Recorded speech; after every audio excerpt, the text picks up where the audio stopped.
And on the foreign scene tonight, let's start with the Greek government. The Greek government is facing fresh condemnation of its immigration policies days before general elections after the release of video footages depicting the forcible expulsion of asylum seekers who had sought sanctuary in the country.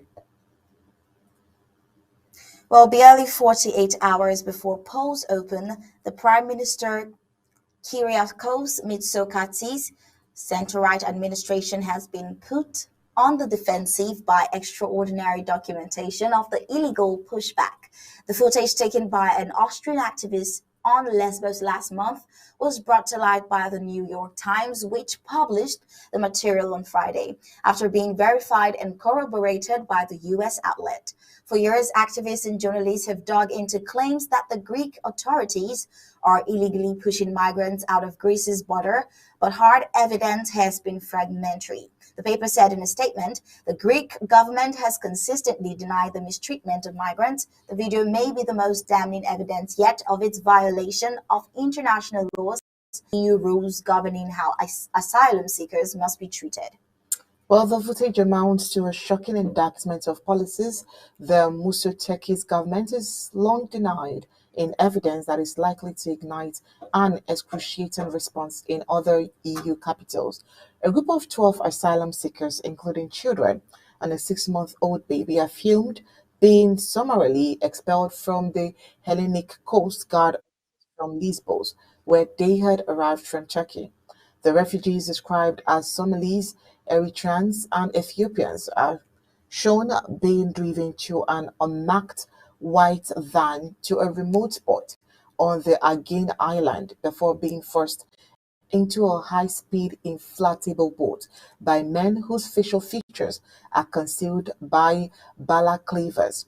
The dinghy then transfers them to a Hellenic Coast Guard vessel, which proceeds to abandon them on a rift in the middle of the Aegean Sea.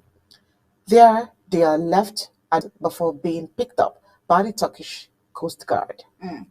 We didn't expect to survive on that day, says Naima Hassan Aden, a 27-year-old from Somalia who experienced the ordeal with her baby. She said when they were putting them on the inflatable raft, they did so without any mercy.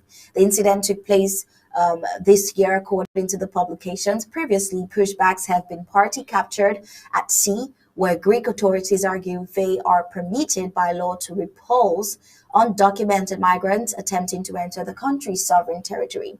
The expulsion depicted in the video does not take place at sea or even in disputed waters, but on land inside EU territory, which the asylum seekers had safely reached.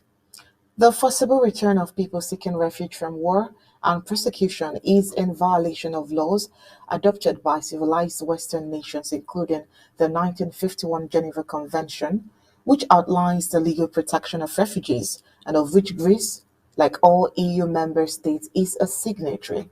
The government accepts its immigration policy is tough, but insists it is fair, with the Mitsotakis, who is seeking a second term in office, hailing the drop in migrant flows and arrival of asylum seekers as a major success of his 4-year tenure. Visiting Lesbos last week on the campaign trail, jubilantly said he had kept his promise to protect Greece's land and sea borders, saying he especially is proud that he kept his commitment to local communities to solve the issue. He said they implemented a firm but fair policy on migration and protected their country's borders both on land and at sea and reduced irregular arrivals by 90%. He says we proved that the sea has borders and those borders can and must be guarded. While it is unclear to what extent the government's standing will be affected by the video as the pre-electoral campaign enters its last day, Greeks by and large have welcomed the ruling party's tough stance on immigration. The Greek public has proven to be very insensitive on this topic, says Professor Yannis Tibas, who teaches political science at the University of Athens. The government's stance may be hostile, but it has also proven to be a major success. Well, while the weigh-ins on both sides are high, millions of Amazonians who fled the war to find refuge in other countries are left to their fate. And it's unfortunate that usually not a lot of them make it alive on these shabby rafts. We can only hope the international community does something about the war in Amazonia.